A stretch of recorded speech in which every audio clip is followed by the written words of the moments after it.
darating ang panahon na mawawala tayo sa mundong ito. At kapag dumating ang panahon na yun, hindi mahalaga sa kung gaano karami ng pera ang naipon mo sa bangko. Hindi rin mahalaga sa kung gaano ka successful sa trabaho or sa business mo. At lalong hindi mahalaga sa kung gaano kaganda ng mukha at ng katawan mo. Dahil ang mahalaga pagdating ng panahon na yun ay ang sagot sa tanong na naging masaya ka ba?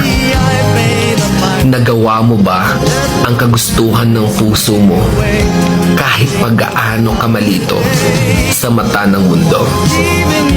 Dahil sa huli naman, ikaw naman magdadala ng mga memories na yon sa libingan mo. Hindi naman ang mga tao sa paligid mo. So make sure na bago pa dumating ang panahon na aalis na tayo sa mundong ito, siguraduhin mo sa sarili mo na magiging masaya ka at magagawa mo ang kagustuhan ng puso mo kahit pag-aano ka kontra ng mga tao sa mundo.